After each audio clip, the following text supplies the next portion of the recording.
যদি আপনি ভাবেন বন্যার সবচেয়ে খারাপ সময়টা পার হয়ে গেছে, তাহলে এই ভিডিওটা আপনাকে পুরোপুরি অবাক করে দেবে।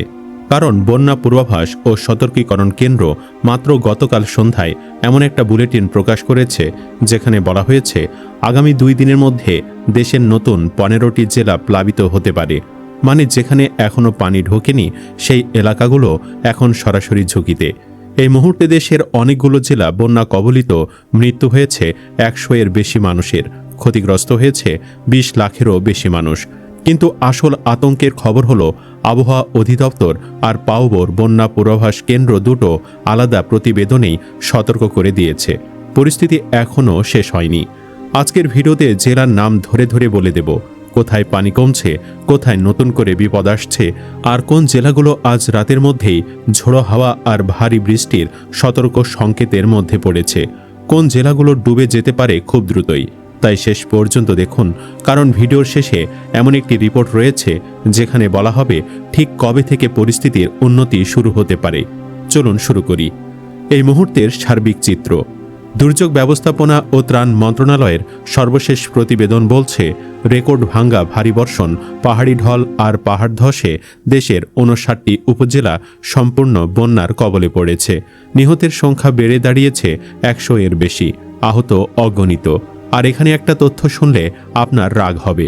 সরকারের হিসাব বিশ্লেষণ করে দেখা গেছে বন্যা কবলিত প্রতিজন ক্ষতিগ্রস্ত মানুষের ভাগে নগদ অর্থ পড়েছে মাত্র 28 টাকা, আর চাল পড়েছে মাত্র 3.2 কেজি। ভাবুন তো, একটা পরিবার যাদের ঘর বাড়ি নেই, খাবার নেই, তাদের জন্য বরাদ্দ মাথাপিছু মাত্র 28 টাকা। এই টাকায় আজকের বাজারে একবেলার সবজির বাজারও হয় না। এখন প্রশ্ন হলো, এই পরিস্থিতি কি ভালোর দিকে যাচ্ছে নাকি আরও খারাপ হতে চলেছে? চলুন জেলা ধরে ধরে দেখি। চট্টগ্রাম, কক্সবাজার, বান্দরবান। সুখবর দিয়ে শুরু করি এই অংশটা, কারণ এখানে একমাত্র কিছুটা স্বস্তির খবর আছে। বন্যা পূর্বাভাস কেন্দ্র বলছে আগামী 24 ঘন্টায় চট্টগ্রাম, কক্সবাজার আর বান্দরবানের বন্যা পরিস্থিতির ধীরে ধীরে উন্নতি হতে পারে। কিন্তু সাবধান, এখনও সাঙ্গু নদীর বান্দরবান আর দোহাজারি পয়েন্টে পানি বিপদসীমার ওপর দিয়ে বইছে। মানে উন্নতি হচ্ছে, মানে এই না যে বিপদ কেটে গেছে। চট্টগ্রাম বিভাগের দক্ষিণ অংশে এখনও বন্যার আশঙ্কা থেকে যাচ্ছে, আর উপকূলীয় নিচু এলাকায় জলাবদ্ধতার ঝুঁকি রয়ে গেছে। আর এই বন্যার প্রভাব সরাসরি পড়েছে শিক্ষা খাতেও। চট্টগ্রাম শিক্ষা বোর্ডের 13, 15 আর 16 জুলাইয়ের এইচএসসি পরীক্ষা স্থগিত করতে হয়েছে। ভাবুন তো, যে শিক্ষার্থীরা মাসের পর মাস পরীক্ষার জন্য প্রস্তুতি নিয়েছিল, তাদের জীবনেও এই বন্যা কতটা প্রভাব ফেলেছে। উত্তর পূর্বাঞ্চল, সিলেট, সুনামগঞ্জ, হবিগঞ্জ, মৌলভীবাজার। এবার আসল আতঙ্কের অংশে আসি। উত্তর পূর্বাঞ্চলে পরিস্থিতি ক্রমেই খারাপের দিকে যাচ্ছে। হবিগঞ্জ আর মৌলভীবাজারে ইতিমধ্যে আকস্মিক বন্যা দেখা দিয়েছে, আর সিলেট, সুনামগঞ্জকে বন্যা পূর্বাভাস কেন্দ্র রেখেছে সবচেয়ে উচ্চ ঝুঁকির তালিকায়। ডুবে যেতে পারে অনেক এলাকা।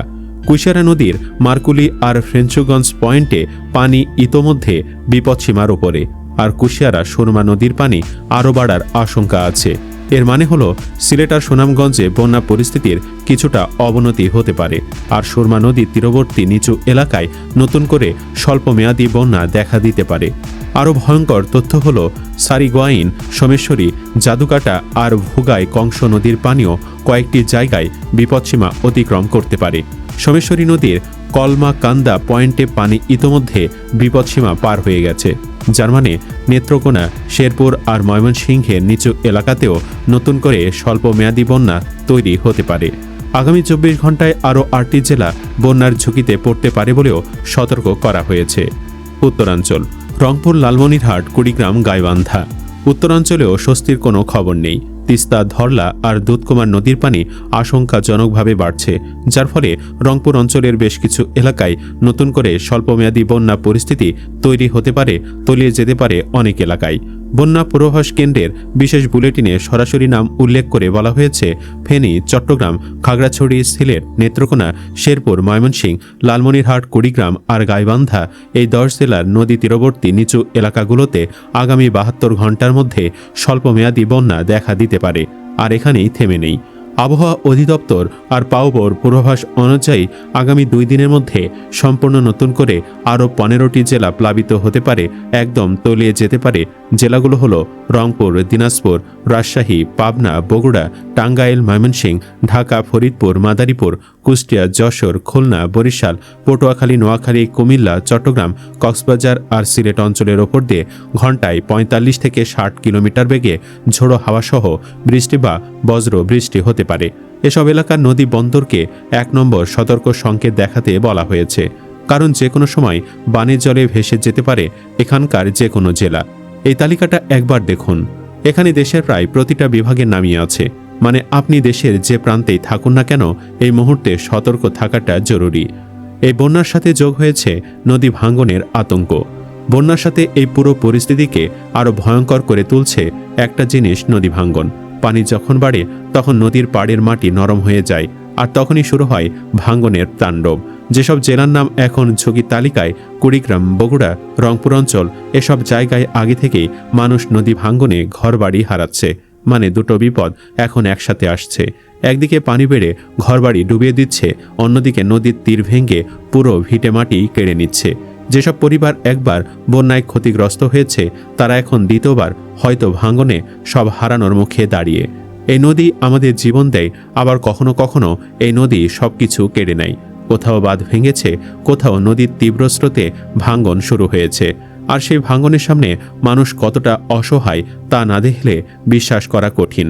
একটি বাড়ি ধীরে ধীরে নদীর দিকে হেলে পড়ছে। পরিবারের সদস্যরা শেষবারের মতো দরজা খুলে আলমারি থেকে কিছু কাপড় বের করছেন।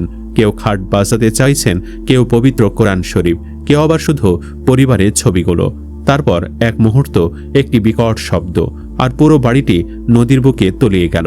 শুধু বাড়ি নয়, সঙ্গে ভেসে গেল একটি পরিবারের বহু বছরের স্বপ্ন। শুধু বাড়ি নয়, পাশাপাশি পানির নিচে কৃষকের 1 বছরের স্বপ্নও শেষ। একজন কৃষক সারা বছর পরিশ্রম করেছেন, ধান রোপণ করেছেন, ঋণ নিয়েছেন, আশা করেছিলেন এবার ভালো ফলন হবে, কিন্তু কয়েকদিনের বন্যা সব শেষ করে দিল। ক্ষেত এখন আর সবুজ নয়, শুধু পানি আর নীরবতা, আর চোখের পানিতে থমকে গেছে সব।